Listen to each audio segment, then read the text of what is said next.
지금 2001년부터 수도권메립지에서 근무하시고 전공은 이막 하셨는데 이제 조경 학위를 다 하시고요. 지금 문화조경처장 계시고 수도권 매립지가 세계에서 제일 큰 매립지예요. 그래서 지금 1, 2, 3, 4 구간 중에 이제 1단계, 2단계까지 된 상태고 이게 이제 매립이 끝나고 나면 거의 이제 공원화 돼가지고 뭐 뉴욕의 프레시킬즈나 이런 것처럼 굉장히 큰 오픈 스페이스로 될 것으로 알고 있습니다. 아직 누가 안 왔나? 네, 지금 4명 안 왔습니다. 4명? 네. 저기 반장이 카톡 한번 더 보세요. 네, 알겠습니다.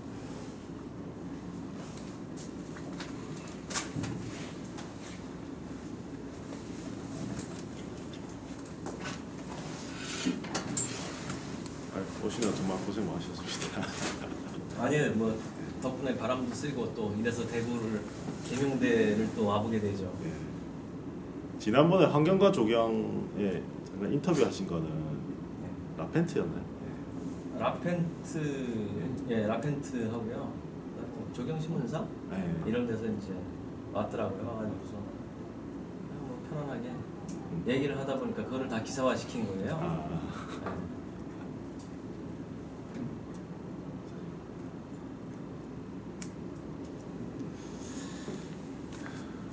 네, 그럼 뭐 시작해 주시죠. 네.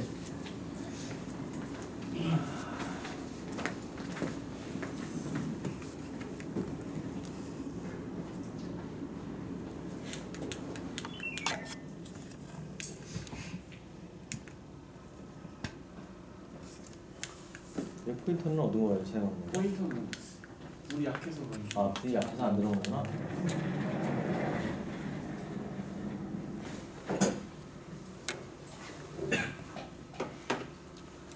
네, 안녕하세요. 반갑습니다. 네, 교수님이 뭐 소개를 해주셨는데 저는 지금 수도권 매립지 관리공사라고 아마 거의 모르실 거예요. 아시는 분 혹시 있으세요? 와본 분이나 아니면 뭐 명칭이라도 들어봤는지 전혀 모르죠, 그죠? 저도 사실은 몰랐어요. 저도 이제 제가 공무원 생활을 하다가 환경부에, 그러니까 산림청에서 시작을 해서 환경부에서 하다가 그래서 어느 날 갑자기 이제 저희 그 환경부 자연보전국장님이 저희 수도권 매립지 관리공사 초대 사장을 나오게 됐어요. 그래서 이제 여름 방학 때 경포대 가서 가족들하고 이제 해수욕을 즐기고 있는데 전화가 온 거예요. 야, 뭐 이게 휴가 갔는데 미안한데 전화 통화 좀 가능하냐고 해서 아니 뭐 예 괜찮습니다 했더니 내가 수도권 매립지 관리공사의 초대 사장으로다가 왔는데 이게 너무 이게 환경이 열악하고 왜냐면은 지금은 이제 나중에 혹시 지나다가 기회가 되시면 한번 와보세요. 지금 많이 바뀌었는데 그때 당시만 해도 쓰레기 매립장 대구도 있죠, 그죠? 대구도 있는데 가보면은 사실 냄새 나고 뭐 먼지 나고 상당히 그렇습니다. 그러다 보니까 이게 공원이 사실 나무가 꽃이 없다라면 공원이 아니잖아요. 산도 마찬가지고. 그래서 나무를 좀 심어야 되겠는데 내가 나무를 심을 줄 아는 너밖에 없으니까 네가 산림청에 있었으니까 기본적으로 다 나무를 심을 줄 알지 않겠느냐. 그래서 나하고 같이 좀 근무를 좀 해보지 않을래 이런 요청이 왔었어요. 그래서 제가 산림청에서 사실은 환경부 올 때도 많이 만류를 했었거든요. 주변 뭐 선배라든지 후배라든지 동료라든지. 왜냐면은 어디 참 사람들이 이렇게 자기가 있던 데를 버리고서 이사 가는 것도 힘들거든요. 근데 기존에 있던 그 사람들을 다 멀리하고서 새로운 데 간다는 게 사실 굉장히 좀 두렵기도 해요. 근데 저는 무슨 생각을 하냐면 이 자리도 마찬가지입니다. 이 자리도 누군가가 나한테 좀 도움을 필요한다면은 저는 항상 가거든요. 열일을 제쳐놓고 좀 갑니다. 왜냐하면은 오늘 제가 여기 안 왔으면 아마 교수님 여러분들 못 뵐 거예요. 그게 뭐를 의미하냐면 살다 보니까 혼자서 사는 데는 상당히 어려움이 많더라고요. 그래서 누군가가 원했을 때 가면은 그분을 알게 되잖아요. 아마 제가 교수님은 처음 뵙지만은 살아가면서 아 이런 때도 있었구나 해서 평생 잊지는 못할 거예요. 그렇듯이 누군가 요청이 왔을 때 저는 모든 거를 뭐 때로는 못 그럴 때도 있지만 거의 대부분은 저는 승낙을 합니다. 그래서 새로운 관계를 맺으려고 노력을 많이 하거든요. 그게 또 굉장히 또 재밌어요. 그래서 이제 그때도 산림청에서 환경부 올 때도 마찬가지였었고 환경부에서도 그건 이제 더 큰 고민이 뭐냐면은 환경부는 공무원이잖아요. 저희는 국가 공사다 보니까 준공무원이라고 하죠. 공무원은 사실 아니거든요. 그러면은 공무원을 그만두고서 이제 오다 보니까 더 고민을 많이 했죠. 근데 요즘 들어서는 뭐 공무원 초등학생들도 나중에 장래 희망이 뭐냐면 60%가 공무원이라고 한다 하더라고요. 뭐 요즘 대학생들도 많이 희망하는 걸로 알고 있는데 제가 보기에는 공무원을 생활을 하다 보니까 좋은 점이라고 그러면 뭐 요즘 안정적인 거 이거 외에는 상당히 좀 제약이 많아요. 제가 말단에 이제 강원도 평창 대화 그쪽에서 처음 시작을 했었거든요. 산림청 근무를. 그때만 해도 사무관 하면은 굉장히 높게 5급이에요. 그때 당시 이제 국일임관리소라고 평창에 있었는데 5급이 이제 관리소장님이거든요. 저는 뭐 이제 말단 9급을 다 들어갔었으니까 뭐 일주일에 한 번 정도 보겠죠. 굉장히 높게 보여요. 그런데 제가 이거보다는 좀 더 넓은 데서 좀 생활해야 되겠다. 그래서 제가 강원도 횡성이 고향입니다. 그 횡성 쪽으로다가 왔다가 이것도 아닌 것 같아서 또 선배 중에 누가 야 산림청 근무 좀 해보지 않겠느냐. 그래서 제가 산림청을 갔었어요. 산림청을 가보니까 사무관 하면은 5급이 실무자입니다. 옆에 계장이에요. 그럼 뭐 같은 과에서 허구한 날 얘기하면서 밥 먹고 술 먹고 이제 그래요. 그런데 또 애로사항이 뭐냐 하면은 이게 정부가 업무 보고 할 때 되면은 농림부 거기 이제 산하기관이거든요. 그러다 보니까 뭐 농림부에서 한 20페이지짜리 대통령 업무 보고를 만들면은 산림청 한 2-3페이지 정도밖에 안 들어가는 거예요. 그러다 보니까 이게 참 그리고 뭐 산림청장도 보면 농림부에서 오고 그때 당시에 이제 제가 맡았던 업무가 뭐냐면은 야생조류 관리를 이제 그때 당시에 산림청에서 했었어요. 그러다가 정권이 바뀌면서 정부 조직 개편에 의해서 환경부로 다 그게 업무가 넘어가게 됩니다.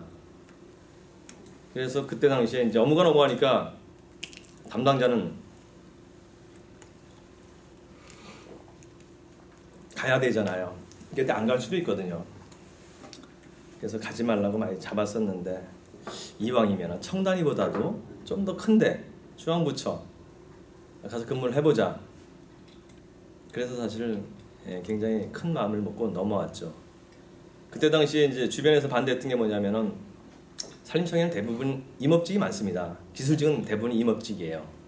근데 환경부는 환경, 토목, 기계 뭐 굉장히 많습니다.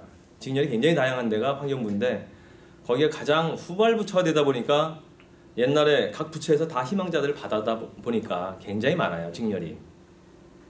그래서 거기 가면은 야 너네 임업직이라고는 그때 당시 이제 저하고 해서 3명이 넘어오고 국립산림과학원 쪽에서 한 10명 정도 넘어왔는데 또 3명이서 거기 한 500명 이상 되는 사람들은 아무도 모르는데 어떻게 살겠느냐.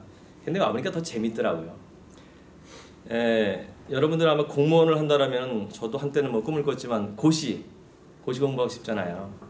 고시 공부되면 5급서부터 사무관 출발을 하니까 산림청만 해도 고시 이러다 들어온 사람들이 그렇게 많지 않았어요. 한 해에 그저 한 2명, 3명.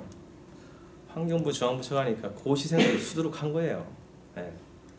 그러니까 이제 걔들하고 이렇게 술 먹고 뭐 이야기하고 뭐 거의 뭐 부서야 옛날하고 그 지방에서는 여기 아마 뭐 구청 같은 데만 해도 5급 하면 과장 뭐 이렇게 되고 그러는데 뭐 같이 계속 얘기도 하고 술도 진탕 먹기도 하고 여러 가지 얘기도 하는데 사실 가장 공무원의 꿈이라면은 고시생이거든요.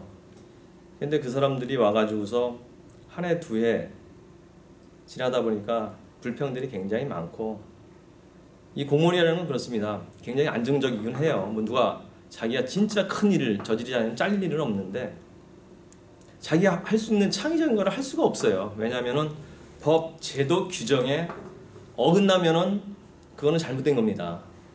그게 왜 그렇게 돼 있냐면은 공무원이 탁상행정이다, 진짜 고리타분하다라는데 그거를 벗어나면 어느 한쪽에 특혜가 되는 거예요. 모든 법은 앞서갈 수도 없고 뒤따라갈 수도 없고 가는 게 법이고 규정이고 제도예요. 그러니까 잘 사는 사람을 위해서도 안 되는 거고 못 사는 사람을 위해서도 안 되고 항상 평균으로다가 이렇게 만들도록 돼 있어요.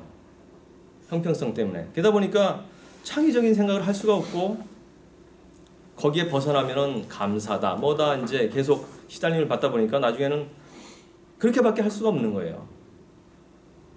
그런데도 이제 5급 사무관을 한다라면은 법을 만들고 정책을 만들고 그러기 때문에 좀 생각은 다른데 그렇거든요. 그래서 저는 공무원에 대해서 사실은 그때 한 11년 정도 됐었어요.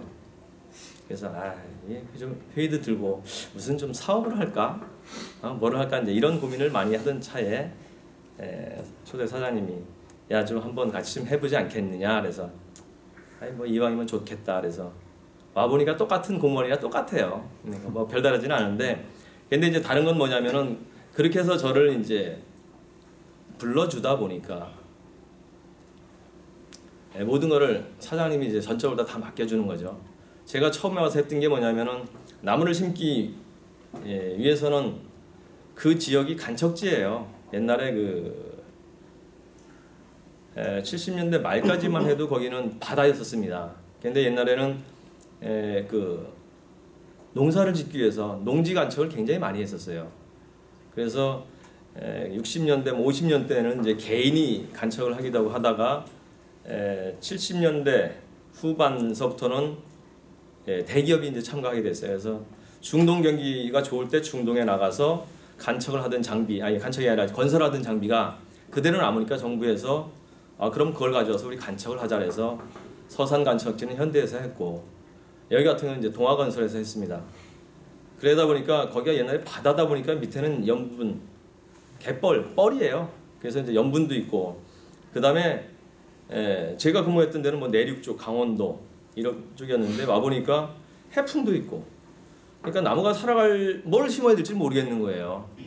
그래서 제가 생각한 게 산림청 시절에 강원도 평창에 있으면서 우리나라보다 두 번째 큰 양묘장이 평창 양묘장이에요. 거기에 이제 있고 가장 큰 데가 이제 양평에 있는 산림청 산하 양묘장 그게 한 30헥타, 평창에 있는 게 한 20헥타 이 정도가 됐었어요.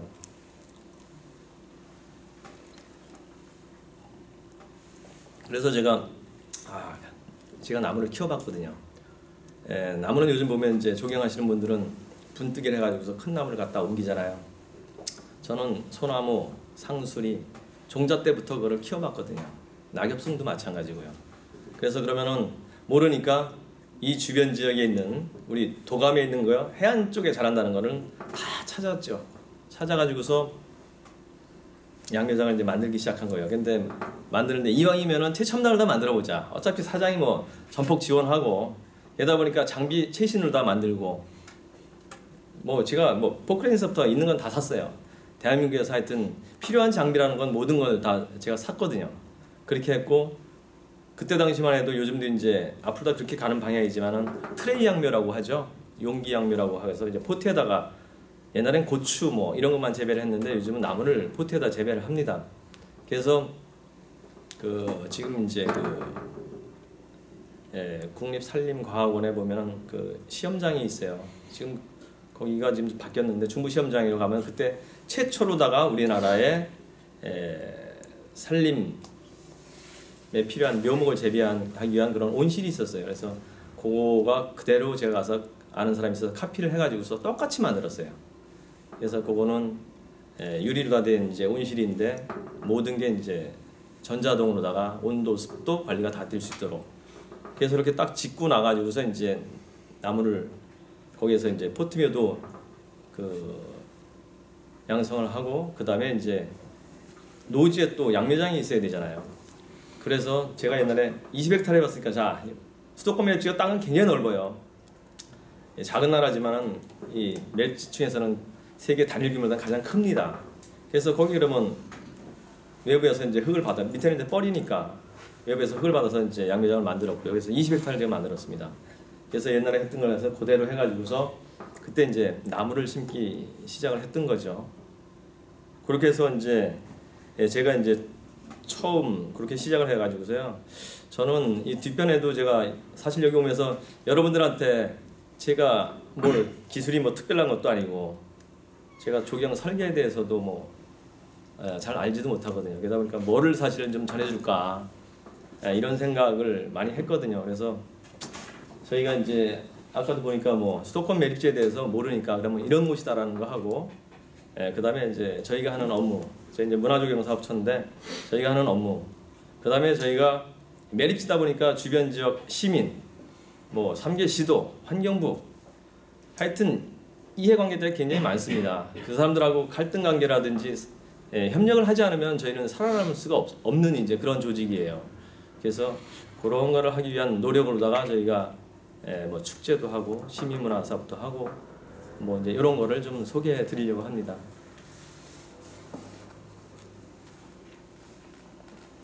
그래서 이제 저희 드림파크 가을 나들이 이건 좀 생소한데 저희가 2004년서부터 사실은 이게 아니고 이제 드림파크 국화축제 아마 들어가서 검색을 하시면은 2004년도에 제가 이제 처음 와서 시작을 했는데 그거를 2014년도 인천 아시안 때까지 쭉 이제 끌고 가면서 드림파크 국화축제로다가 더 유명합니다.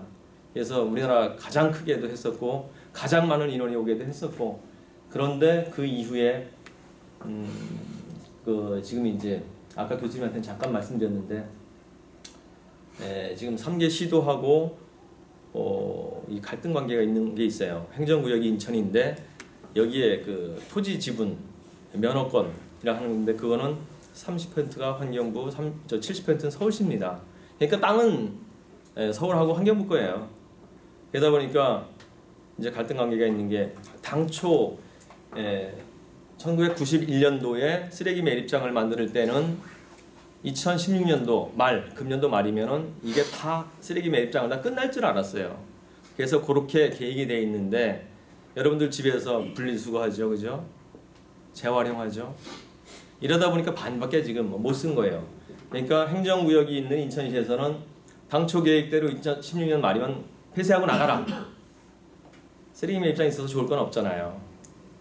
근데 나머지 서울 그다음에 경기 환경부에서는 뭐냐, 응? 거기 쓰레기 매립장을 내가 쓰기로 한 거니까 용량이 반밖에 못 썼는데 계속적으로 다 끝날 때까지 묻어야 된다. 이런 이제 갈등 관계가 있고 뭐 그러다 보니까 저희가 예산을 굉장히 많이 투입을 했어요. 그래서 인천 아시안 게임 할 때 그 골프장 요즘 최순실이 한창 말썽되는 승마장 그거 저희 쪽에서 경기를 했거든요. 그다음에 수영 수구장, 펜싱장을 저희 돈으로다가 다 만들어준 거예요. 인천시한테. 인천시가 돈이 없다 그러잖아요. 그러니까 우리가 이런 거를 해줄 테니까 우리 공사는 살아남아야 되잖아요. 이해를 계속 하게 해줘. 이제 이러면서 저희가 경기장을 다 져주고 그 다음에 청라 신도시, 검단 영종 신도시, 김포 신도시를 끼고 저희가 가운데 있습니다. 거기가 신도시가 되다 보니까 이제 뭐 냄새 난다. 2010년 말에 끝나고 나가라. 이러고 하다 보니까 저희가 그거를 위해서 환경개선을 위해서 엄청난 또 비용을 들였어요. 매립장에는 가스관, 뭐 침출수관 이런 게 굉장히 많거든요. 그런 거를 안 좋은 건 다 교체를 했어요. 그러다 보니까 저희가 그 매립지의 사후 관리를 위해서 쌓아놨던 돈 한 3천억 이상을 거기다 다 쓴 거예요. 그러다 보니까 요즘은 예산이 팍 이제 그 재정 악화가 된 거예요. 그러다 보니까 가급적이면 예산을 절감하자. 그래서 드림파크 국화축제에서 드림파크 가을 나들이다. 왜냐하면은 기존에 이게 하도 호응이 좋았기 때문에 드림파크 국화축제랑 똑같은 이름을 가지고 가면은 사람들의 실망이 엄청나게 크잖아요. 그러다 보니까 그거를 명칭을 바꾼 거예요. 그래도 오는 사람들은 저희 직원들도 아직까지도 저희가 이제 작년도에 이 이름을 가져가고 올해 이 이름을 가져갔는데 아직까지도 드림파크 국화축제로만 알고 와요. 그렇지만 하여튼 저희는 그건 아니다. 그래서 여기 바꾼 거고요. 뭐 아까 말씀드렸듯이 저희 우선 수도권 매립지 관리공사를 좀 소개를 해드리고요. 두 번째로는 이제 그 행사, 주민 시민들과의 관계 개선을 소통을 위해서 하는 그 행사. 그다음에 요 수도권 매립지만의 좀 다른 점이라고 아까 말씀드린 게 작지만은 세계 최대 규모다. 뭐 이런 거에서 좀 다른 거. 그다음에 여기 오면서 제가 여러분들한테 뭔가를 좀 인생 살아가면서 선배로서 좀 도움이 될 수 있는 게 없을까. 그래서 뭐 참고하시라고 그런 거를 좀 적어봤습니다.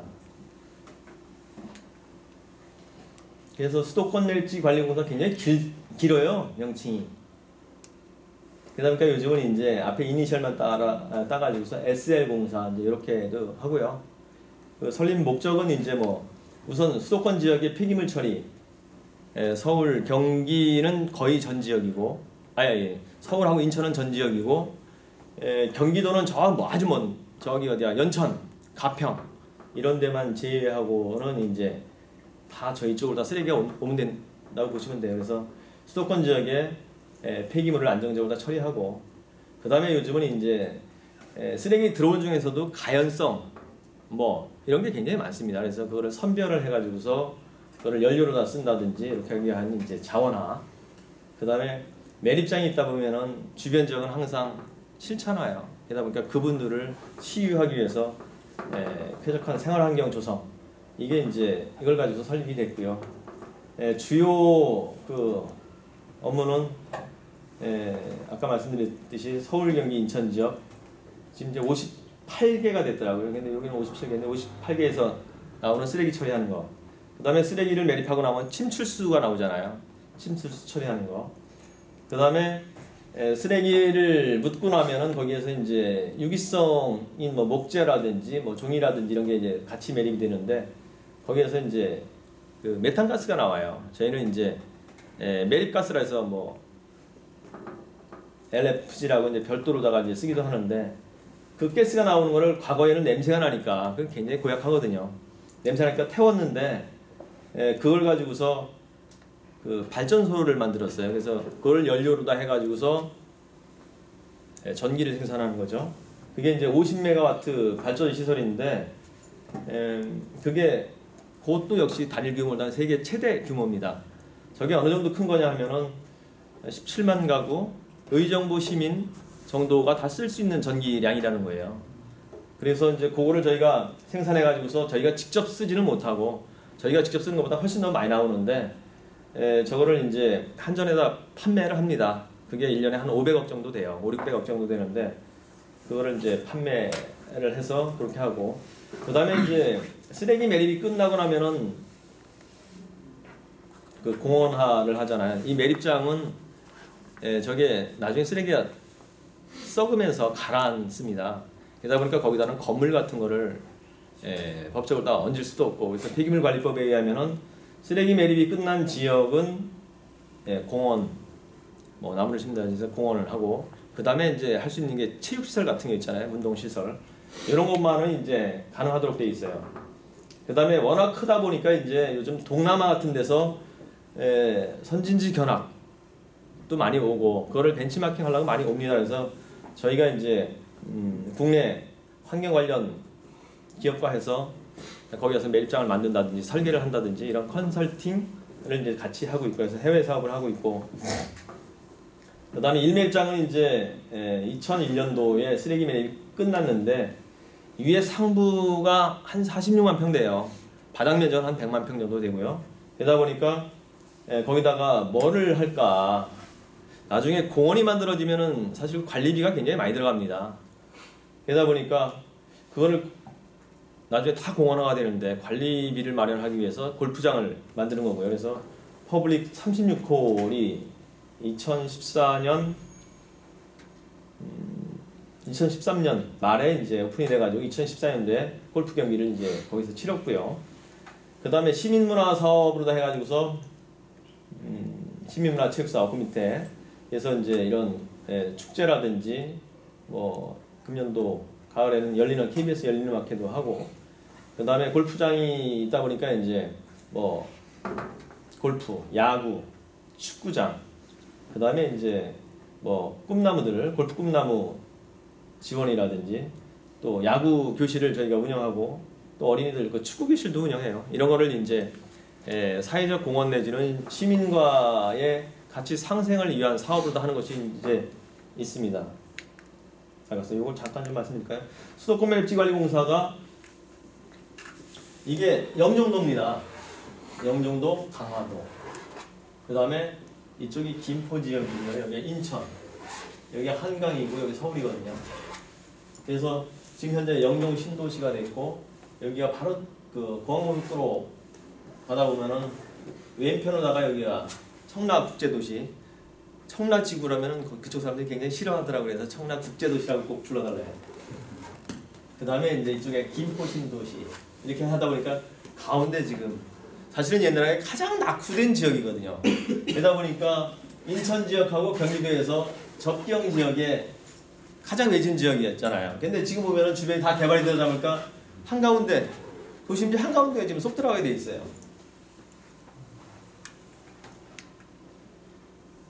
이제 공사 조직은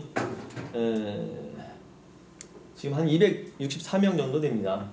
그래서 옛날에 처음 시작할 때는 서울, 경기, 인천 지역에서 공무원들이 파견 나와가지고서 한 150명 정도 됐다래요. 그거를 이제 운영을 하다가 이게 주변이 자꾸만 도시화가 되다 보니까 시민들이 와가지고서 데모도 엄청나게 많이 했습니다. 초창기에는 냄새나고 뭐 그러니까 그래가지고서 나중에 이게 제대로 관리가 안 되고 공무원들이 있다가 한 2년 정도 왔다가 떠나고 그러니까 이게 발전이 안 되는 거여서 이 국회에서 의원 입법을 해서 저희 수도권 매립지 관리공사를 2000년 7월 22일 날 이제 만들었어요. 그래서 그걸 하다 보니까 당초에는 쓰레기 처리만 했으면 되는데 이제는 그거 외에 환경 관리가 굉장히 중요합니다. 이 쓰레기 처리하는 건 이제는 기본이에요. 그거 외에 얼마나 더 아름답게 하느냐, 또 이 주변 지역을 위해서 무엇을 하느냐, 이런 게 이제 같이 들어가는 거예요. 그래서 여기에 보면은 쓰레기 처리하는 부서는 여기입니다. 이거 운영이사 소관, 매립관리처, 반입관리처, 수처리처고, 그 다음에 사업이사가 환경안전, 그 다음에 쓰레기를 재활용한다든지 하는 자원사업, 그 다음에 기후변화, 요즘 상당히 중요하잖아요. 그래서 저희가 여기 메디카스 발전소에서 CDM 등록해서 판매하는 것만도 1년에 한 95만 톤 이상 이렇게 되거든요. 그래서 그런 거 하는 곳. 그 다음에 저희가 이제 있는 곳이 드림파크 조성본부인데 기반계획처 해가지고서 매립지의 도로 관리, 그 다음에 전기 관리 이런 게 있고요. 저희 문화조경사업처가 제가 있는 부서인데 여기에서는 이제 공원을 만들고 관리하고 시민들을 위해서 어떻게 하면 좀 더 저희가 혜택을 저희도 계속적으로 다 매립장을 운영하려다 보니까 뭔가를 관계 개선을 하기 위해서 하는 게 저희 문화조경사업처고요. 시설관리처, 아까 이 기반계획처가 시설관리처인데 이쪽에서는 이제 이 부지를 가지고서 어떻게 활용할 것인가 이런 이제 기반계획처. 그 다음에 이제 환경에너지타운 조성본부 여기서 이제 가연성 사업처, 유기성 사업처 있는데 쓰레기를 가지고서 가연성 할 수 있는 거를 가지고서 어떤 사업을 할 것인가. 요거를 요즘 뭐 SRF, RDF라는데 가연성 폐기물을 뭉쳐가지고서 발전소 같은데 연료를 다 판매를 하고 있습니다. 그 다음에 유기성 사업처는 그 슬러지나라든지 음식물 쓰레기에서 나오는 물을 이용해서 그거를 발효를 시켜서 여기서 가스가 나오니까 그거에 의해서 발전을 또 하고 있어요. 그런 거. 그 다음에 자원순환기술연구소는 이 매립지에 관련된 각종 기술을 연구하는 곳입니다. 수도권 매립지 현황. 아까 이제 그 위치에서 이걸 좀 더 세부적으로 다 보면은 나눠가지고서 이쪽에는 경기도 김포, 이쪽은 인천 지역입니다. 그래서 면적은 여기 파란 선이거든요.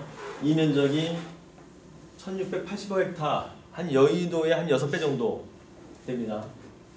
그래서 총 매립 가능량은 뭐 2억 2,800만 톤 4매립장까지 했을 때, 그래서 매립지 전체 현재까지의 매립률은 60.5%가 되고 있어요. 그래서 이쪽은 이제 녹색 바이오 단지에서 저희가 축제를 하고 하는 곳이 이제 이쪽이고요. 요게 10년 동안 쓰레기 2001년까지 1991년서부터 2001년도까지 쓰레기 매립된 곳, 난지도 이후에 여기가 이제 매립된 곳이고요. 그다음에 현재 매립이 진행 중인 제2 매립장, 요 2018년 말 정도면 끝날 겁니다. 그래서 그다음에 3-1, 2, 3이 되고요. 그다음에 4매립장 예정지입니다. 그래서 이렇게 돼 있고, 여기에는 또 하나 이렇게 참 나중에 관심을 가지고서 좀 하려고 하는 게 아나모라는 커다란 호수가 있어요. 이거는 아남도 원래 공식 명칭은 유수지인데 여기 이제 바로 이제 바닷가입니다. 이게 바다, 여기 서해 바다예요. 그러다 보니까 바닷물이 만조가 되면은 이쪽에 비가 많이 왔을 때 여기 침수가 돼요, 상류가. 그래서 여기다 커다란 호수, 일산 호수공원의 한 5배 정도 호수를 만들어놔서 비워놨다가 홍수기에는, 그래서 만조 때 여기다 채우고 펌핑을 할 수 있도록 이렇게 이제 호수가 있는데, 저기는 겨울철이나 여름철에 각종 철새가 굉장히 많이 와요. 그래서 제 욕심은 순천만에 버금가는, 순천까지는 가기는 모르니까 수도권에서 진짜 아름다운 좀 생태공원을 만들어보자, 이제 제가 이런 이제 좀 꿈을 꾸고 있고요. 그래서 이건 뭐 1매장은 지금 상부에 골프장이 조성이 돼 있고요. 그 다음에 2매립장은 현재 매립 중이고, 3매립장은 현재 기반 시설, 나중에 2019년서부터 이제 쓰레기를 묻으려고 하는 거고요. 4매립장은 향후에 이제 예정지가 유보지입니다. 그래서 골프장 1매립장 상부에 있고, 저희 그 녹색 바이오 단지에는 승마장, 여기 그 다음에 이제 여기 수영 수구장이 있습니다.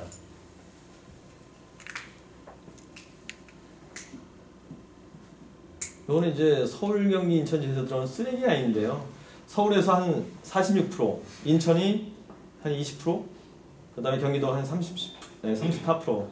그러다 보니까 행정구역인 인천에서는 더 이상 이제 쓰레기 묻지 말고 나가라. 원래 그 폐기물 관리법에 의하면은 지자체에서 발생되는 모든 폐기물은 그 지자체 안에서 처리하도록 돼 있거든요. 근데 수도권 지역은 사실은 서울에다가 쓰레기 매립장 만든다는 거 현실적으로 다 불가능합니다. 인천도 마찬가지고요. 게다가 보니까 이제 광역 쓰레기 매립장이라 해서 만들었는데, 행정구역이 그러다 보니까 인천에서 당초에 했던 2016년만까지 하고서 나가라, 이제 이렇게 해가지고서 계속 갈등이 되는데, 그게 일단은 합의가 돼가지고서 3매립장의 3-2를 이제 분할을 해가지고서 2025년까지는 현재 그 쓰레기 처리를 할 수가 있습니다. 그 다음에 재정 수입은 이게 잘못됐는데, 이렇게 하면 저희 공사의 운영 수입입니다. 332만 원이 됐는데 이건 잘못됐고요. 3,320억 원 정도가 돼 1년에. 그래서 반입 수수료 하면 이제 쓰레기를 받으면 여러분들 가정에서 쓰레기 봉투 사잖아요. 그 봉투 값이 저희가 이제 각 지자체에서 쓰레기 차에다가 싣고 들어오면은 그걸 저희가 무게를 실은 대로 무게를 달고, 그걸 버리고 나갈 때 빈 차를 또 무게를 달면은 쓰레기 양이 되겠죠. 그거 양에 의해서 저희가 반입 수수료를 부과해서 그게 이제 수입이고요. 그 다음에 쓰레기 매립장을 만든다든지 새로, 그 다음에 뭐 자원화 시설을 만들 때 지방자치단체에서 걷어요. 3개 시도에서 그래서 자치단체 분담 거. 그 다음에 쓰레기 매립이 끝나고 나면은 침실수 관리를 해야 되잖아요. 요거 하고, 그 다음에 이제 뭐 공원을 만든다든지 나무를 심다든지 그런 거를 사후관리 적립금으로다가 이것도 마찬가지다 걷습니다. 그 다음에 골프장 수익금 등 뭐 이렇게 돼 있는데, 골프장에서 나오는 게 순수익만 뭐 한 그렇게 많지는 않아요. 한 30억 정도. 저희가 대한민국 골프장 중에서 가장 쌉니다. 이 공기업에서 하는 골프장이다 보니까 반값 정도로 보시면 돼요. 굉장히 쌉니다. 뭐 5만 원, 뭐 비싸야 9만 원, 주말에 12만 원. 그다음에 그 스카이 70이 뭐 25만 원 이런 데 보면 한 반값 정도밖에 안 돼요. 그다음에 이제 제가 하는 업무 어떻게 보면 여러분들하고 좀 연관성이 있을 것 같아서 제가 일부러 좀 명시를 했는데 제가 2001년도 9월 1일자가 와서 사실은 제가 만들어간 업무라고도 보시면 돼요. 이 수도권 매립지에 이제 나무를 심으면서 저희가 이 1000만 그루 나무 심기 계획을 세웠어요. 그래서 2001년서부터 2020년까지 20년 동안 1000만 그루를 나무를 심자. 그래서 초창기에는 1년에 뭐 100만 주씩도 심었어요. 묘목으로다가. 요즘은 한 10,000주, 20,000주 정도 이제 이렇게 심고 그러는데, 그래서 뭐 나무를 심고 뭐 간벌도 하고. 그래서 지금 보면 아마 매립장 중에서 가장 나무가 많이 심겨져 있지 않을까. 지금 뭐 난지도 하늘공원, 노을공원도 있는데 그거는 나중에 매립이 다 끝나고 난 다음에 조성을 한 거고, 저희는 매립과 동시에 그 나무를 심어 나갑니다. 그래서 항상 이렇게 공원 속의 매립지를 만들어 가자는 게 이제 저희 생각이고요. 그래서 이제 녹지 조성 관리를 하고 있고, 그다음에 시민 참여 숲 조성 해가지고서 요거는 이제 저희가 금년서부터 좀 집중적으로 하는데, 그동안은 이제 저희 비용으로다가 이렇게 직접 그 지역 주민들을 고용해서 저희가 직접 심습니다. 이게 고용 창출 차원에서. 왜냐하면 새로운 일거리를 창출하는 것도 지역 주민들하고 관계 개선이기 때문에 그래서 했는데, 그것보다도 이제 좀 더 의미를 확대해서 이제는 기업이 참여하고 시민단체가 참여하고 시민이 참여하는 숲을 좀 조성하자 해서 시민 참여 숲 조성하는데, 이게 재밌는 게 아시아나 항공에서는 저희 매립장 위로다가 비행기가 지나갑니다. 그러다 보니까 이 대기 환경 개선을 위해서 자기들도 좀 나무를 심겠다 이렇게 해서 이제 동참을 하고요. 그 다음에 스타숲이라는 건 뭐냐면은 저희 그 젊은 그 대표, 사회적 기업인 대표가 있는데 트리플래닛이라고 있어요. 근데 이분은 아주 젊어요, 대표가. 근데 어떤 걸 하냐면은 무슨 기억에 남을 수 있는 그런 사건이 있잖아요. 뭐 세월호 터졌다든지, 그 다음에 위안부 이런 문제가 터지면은 그것과 관련된 사람들한테 그 기억에 남는 숲을 만드는 거예요. 그래서 세월호를 추모하는 사람들의 후원을 받아서 그걸 가지고서 일정 장소를 마련해서 거기다 나무를 심고 그거를 기리기 위한 이런 숲을 만들어요. 그 다음에 뭐 위안부 숲도 마찬가지로 다 그렇고, 그 다음에 저희 쪽에 이제 스타숲에서 지금 조성된 거는 런닝맨 인기 많이 있었잖아요. 그래서 런닝맨 숲. 그 다음에 이제 뭐 또 방탄소년단, 전 잘 모르는데 거기도 인기가 있다더라고요. 그 다음에 IOI의 최유정 숲. 이게 재밌는 게, 저는 IOI의 최유정 숲이 이제 최근에 만들어졌는데, 저희 매립장에다 이제 그걸 일정 공간을 줘가지고서 그 기금을, 후원금을 받은 거 가지고서 이제 나무를 심게 하는 건데, 18살이래요, 최유정이가. 근데 18살 생일을 기념하기 위해서 그 후원자들, 팬들이 32명이 모였는데 그 이름이 뭐냐면은 삼촌 이모 팬이에요. 32명의 삼촌 이모 팬들인데 그 숲을 만드는 거예요. 근데 이제 후원금을 받아서 나무를 심었으니까 와가지고서 제대로 됐는지 보잖아요. 그래서 이제 숲을 만들었으니까 뭐 숲 전달식 이런 것도 하고, 이분들은 와가지고서 수시로다가 와서 이제 이 나무가 잘 크고 있나 안 크고 있나 이런 것도 이제 보러 오고요. 그다음에 요즘은 그 많이 이제 디지털적으로 이제 발달이 되다 보니까 현장에다가 센서를 꽂아놓으면 거기에 온습도, 그다음에 뭐 미세먼지 이런 게 측정이 돼요. 그러면 그거를 앱에다가 연동을 시켜가지고서 아, 우리가 지금 심은 나무가 어떤 상태에서 자라고 있구나. 이게 건조하니까 물을 주러 가야 되겠다라든지 이제 이런 것까지 이제 그 가능해지는 시대고, 그다음에 여기 아이오닉 숲. 여기는 현대자동차에 최근에 이제 판매되기 시작하는 그 전기자동차가 아이오닉이에요. 그래서 현대자동차에서 자기들도 전기자동차가 그래도 친환경적이잖아요. 이걸 좀 알리고, 자동차 하면은 사실 그동안 그 미세먼지의 뭐 한 20% 정도를 차지한다고 하나요? 그러다 보니까 환경을 좀 개선하자. 근데 왜 매립지냐? 이것도 명분이 있어야 되잖아요. 중국에서 요즘 보면 미세먼지가 굉장히 많이 날아온답니다. 그래서 예를 들면은 백령도가 사실 굉장히 좀 뭐 공장도 없고 그 굉장히 깨끗한 지역이거든요. 근데 거기에 미세먼지 농도가 서울 서초의 미세먼지 농도보다 더 높다는 거예요. 그러면 뭐냐? 결국은 중국에서 날아오는 거잖아요. 그게 수도권 지역보다 넘어오잖아요. 그러다 보면은 그 가운데 있는 게 저희 메리츠입니다. 이건 이제 그래서 거기다 나무를 심어가지고서 미세먼지를 방지하자. 이게 뭐 상징적인 거지만 이제 이런 의미를 담아서 하는 거고, 매립지는 또 누가 만드는 거냐? 이 쓰레기는 수도권 지역의 시민들이 만드는 거 아니냐? 그러니까 수도권 시민들의 참여를 통해서 이걸 하는 거예요. 현대가 저희한테 매년 뭐 2억씩 해가지고 5년 동안 10억을 주기로 다 투자를 하기로 했는데, 현대가 직접 돈을 주는 게 아니고 그 회원들을 모아가지고서 회원들의 이름으로 다 이렇게 투자를 나무를 심게 하는 거죠. 그래서 11월 5일 날 행사도 했는데 회원을 모집해가지고서 현대에서 이제 뭐 콘서트도 개최하고 그러는데 전국에서 달리기를 하는 사람들을 이제 모은 거예요. 그러면 거기서 콘서트도 무료로다가 해주고 뭐 옷도 주고, 그 다음에 요즘 뭐죠? 운동 한량 체크하는 거 그런 것도 이제 주고 그러는데 전국에서 3만 6천 명이 달렸어요. 그 중에서 우리 매립지에다 나무를 심겠다고 한 사람이 13,000명. 그 다음에 두 가지는 뭐냐면은 그 청소부들 뭐 마스크 보내주기, 그 다음에 어린이집 그 미세먼지 차단 망 설치해주기, 이제 이런 걸 다 해가지고서 하여튼 그렇게 이벤트를 통해서 하는데 좀 재미가 있어요. 그 다음에 기아 자동차에서도 우리도 그러면 자동차니까 와서 가족들이 와서 봉사를 하겠다 해서 나무를 심어가고 있고요. 그 다음에 이제 청소년 자원봉사 공원관리. 이거는 제가 이제 보면은 저희 나라도 이제는 그 연령들이 많이 높아지셨고 소득 수준도 많이 높다 보니까 공원 관리를 이제는 어느 뭐 업체에다 이렇게 위탁하기보다는 시민들이 좀 참여를 해서 공원 관리하는 게 훨씬 더 의미를 있겠다, 저는 이런 생각을 했어요.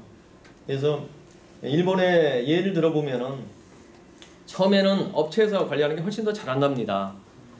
근데 이제 그 사람들은 하고 나면 하자 뭐 3년 끝나고 나면 그만이잖아요. 근데 시민들이 관리를 하게끔 하면은 은퇴자 중에는 별 사람들이 다 많아요. 직업적으로다가 요즘 뭐 학력도 굉장히 높고, 그러다 보니까 거기에는 조경하던 사람들도 있고 뭐 여러 분야의 사람들이 있는데, 그런 사람들이 주가 돼가지고서 교육을 시키고 이렇게 해서 이제 관리를 해나가는 거예요. 그러다 보니까 향후에 3년, 5년 지나다 보니까 훨씬 더 애착을 가지고서 더 잘하더라는 거예요. 이게 뭐 자원봉사다 보니까 예산도 안 들어가고. 그래서 이제 그런 차원에서 저도 좀 생각을 한 게, 우리나라 중고등학교 학생들이 자원봉사를 하도록 돼 있어요. 1년에 36시간인가? 이렇게 돼 있는데, 사실은 저도 이제 애들이 뭐 여러분들 아마 나이대 되는 것 같은데, 애들은 봉사활동 할 걸 찾느라고 굉장히 어려움을 많이 겪어요. 가면은 어디 경찰서 가서 청소한다, 아니면 어디 가서 뭐 쓰레기 줍는다. 제 기억으로는 그게 대부분이었거든요. 아니면 뭐 좀 더 뭐 한다면 어디 노인정이라든지 이런 데 가서 청소해주고.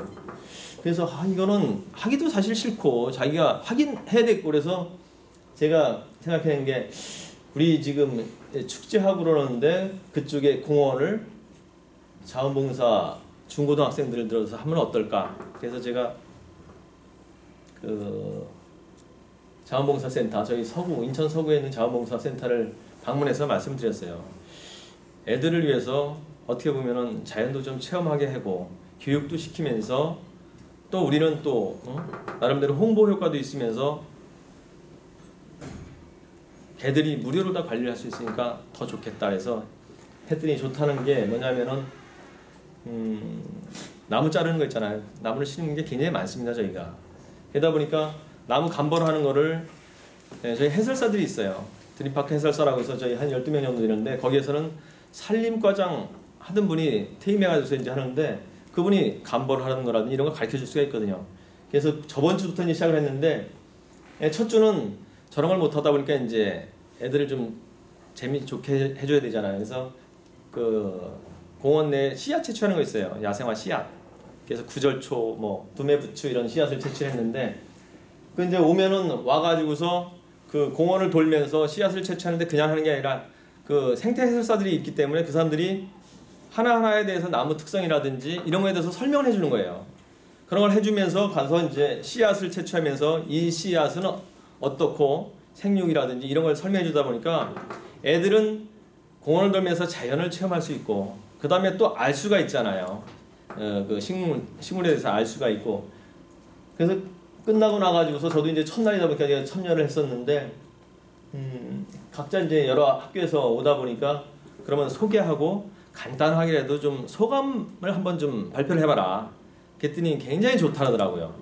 이런 자원봉사는 자기는 처음 봤다고. 그래서 이거를 좀 더 확산을 좀 시키려고 합니다. 그래서 나중에는 꽃밭을 만들게 한다든지 씨를 땄으니까 이제 파종도 해봐야 되잖아요. 파종하고 관리하고 나중에 가을 행사 때는 또 거기다가 스토리를 적어가지고서 시민들한테 보여주고 그 다음에 이제 문화축제는 저희가 봄에는 야생화축제, 가을에는 이제 국화축제, 가을 나들이 이런 거를 이제 하는데 이거를 하게 된 동기는 저희 매립지다 보니까 사람들이 굉장히 혐오 시설다 생각을 합니다. 여러분들 그 집 주변에 쓰레기차 아침에 오면은 거기에 안 가잖아요. 냄새 나잖아요. 그러니까 다 피해서 가고 이러는데 저희는 하루에 한 1,500대 정도의 그 쓰레기차가 들어와요. 15톤 차. 그러니까 어마어마하게 들어오죠. 그러다 보니까 저희가 아무리 기술적으로다가 돈을 많이 투입을 해서 알리려고 해도 알릴 수 있는 방법이 없는 거예요. 물론 견학생이 오는데 견학생 뭐 공무원분들이라든지 부녀 학교라든지 뭐 부녀회 같은 데서 오는데 1년에 많이 와봐요. 그래서 한 2만 명, 15,000명 이렇게 왔었거든요. 그래서 이거를 우리가 옛날보다는 환경이 굉장히 많이 좋아졌는데 이거를 좀 알릴 수 있는 방법이 없을까 생각했던 게 바로 이제 축제였었어요. 그래서 2004년도 10월에 제가 국화축제를 이제 생각을 하게 돼서 시작을 하게 됐었거든요. 그 다음에 이제 체육사업에는 저희가 이제 부지가 많다 보니까 축구장, 야구장 뭐 이런 걸 만들어서 애들도 하고 어른들도 이제 축구도 야구도 하고 애들 또 축구 교실, 야구 교실을 무료로 다 운영합니다. 그 다음에 이제 저희 승마장이 있다고 했잖아요. 아시안 게임 때 승마장 그거를 이용해서 기마경찰대, 인천 기마경찰대하고 같이 해가지고서 애들 대상으로 해서 이제 승마 체험 교실, 이건 뭐 승마를 가르치는 건 아니고요. 체험할 수 있는 그런 교실, 그런 걸 이제 운영을 하고 있습니다. 그 다음에 이제 시민문화사업에서 이거는 어른들을 대상으로 해서 주간이나 야간에 홈패션 옷 만드는 거, 풍물, 스트레스 잘 풀린다 그러더라고요. 대금, 저거 우리나라 고유의 악기인데 굉장히 불기가 어려워요. 근데 가르쳐주는 데가 그렇게 많지 않습니다. 그래서 저런 거. 그 다음에 이제 일반인들, 뭐 노인분들 좋아하는 거 요가. 그 다음에 우리가 뭐 꽃이 많다 보니까 아파, 꽃을 이용해서 눌러가지고서 액자를 만든다든지 이제 뭐 프레스 플라워라고 그러는데 아파라 하는데 그런 거. 그 다음에 부지가 넓다 보니까 텃밭, 도심 내에 텃밭이 없습니다. 아파트에 생활하는 사람들은 이 식물 기르는 걸 몰라요. 그래서 텃밭 같은 걸 만들어서 그런 것도 한 250명 정도가 참여를 하고 있고요. 그 다음에 생태 체험 프로그램에서는 금년서부터 이제 중학교 1학년, 2학년 그 1학기는 자유학기제라 해서 옛날에 계속 그 시험을 보던 거를 이제는 현장 체험, 직업 체험이라든지 뭐 취미라든지 이런 걸 체험을 통해서 시험을 안 보도록 이렇게 하는 제도가 있어요. 그래서 그 중학생들을 대상으로 해서 우리 시설들을 보여주고 체험하게 가서 우리 쪽에 직업은 이런 게 있다라든지 그 다음에 아까 각종 그 체험할 수 있는 것들을 하게 한다든지 그런 걸 해서 자유학기제를 이제 운영을 하고 있고요. 생태해설은 이제 저희 해설사가 12명이라 했잖아요. 그분들을 이용해서 쭉 이제 현장을 돌면서 그 뭐 유치원, 초, 중학생들 대상으로 해설을 하는 거고요. 탐조교실은 그 아까 안암도 유수지 일산호수공원에 5배 정도 된다 했잖아요. 거기에서 이제 그 새가 많이 오니까 필드 스코프 통해서 이제 보여주고 이렇게 하는 거를 이제 교육을 시키고 있습니다. 재미없죠, 그죠? 졸리는데. 저희 한 5분 정도만 쉬었다 왔어요, 애들. 예, 그럼 요 2개만 좀 하고서 넘어가겠습니다. 그 다음에 아동센터 소외계층은 이것도 이제 그 뭐 현부모, 고아, 그 다음에 다문화 가정 애들 통해서 직접 나무를 길러보고 이렇게 하는 거를 이제 이것도 금년서부터 이제 처음으로 하는 건데 한 800명 정도 된다는 저희 서구관 내에서 걔들을 대상으로 하는 거고 그다음에 북한의 뭐 나무심기 개성공단의 꽃전시. 지금은 이제 개성공단이 막혔지만은 개성공단이 뚫어졌을 때는 저희가 키운 나무, 저희가 키운 꽃을 가지고서 개성공단에 직접 가지고 넘어가서 북한 주민들한테 전시도 해주고. 근데 호응이 굉장히 좋았어요. 눈물겨운 게 그 사람들이 절대적으로 다 말은 안 합니다. 저희한테 못하도록 돼 있어요. 1대1도 다 있을 때는. 근데 꽃을 보고 냄새를 맡고 굉장히 웃는 거를 그때만 볼 수 있어요.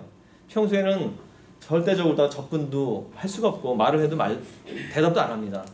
그렇게 이제 사상 교육이 돼 있는데 저런 걸 통해서 저희는 뭔 생각을 했냐면은 우리가 정치적으로는 이렇게 갈등을 다 갈라서 있지만은 꽃을 통해서는 남북을 허물 수 있다. 그게 왜 그런 생각을 하게 됐냐면은 저희가 꽃을 가지고서 옛날에 그 이삿짐 차로도 한 10개 정도를 가지고 갔었어요. 그러면 그 중에서 분재 같은 게 굉장히 예쁘거든요. 북한으로 만든 분재. 그러면 그 당국에서 한 50% 정도는 달라래. 그러면 또 개성공단에서는 안 줄 수가 없거든요. 그러면 그걸 그 윗사람들한테 고위층한테 갖다 상납을 하는 거예요. 그럼 그 꽃은 이미 개성공단을 빠져나가서 개성으로 나간다든지 평양으로 나간다든지 이렇게 가는 거거든요. 그래서 이거를 통해서 우리가 문화를 통해서 진짜 벽을 허물 수도 있겠구나 이제 이런 생각을 해서 추진했던 건데 지금은 이제 막혀서 못 하는데 향후에는 아마 그렇게 할 수 있을 것 같습니다.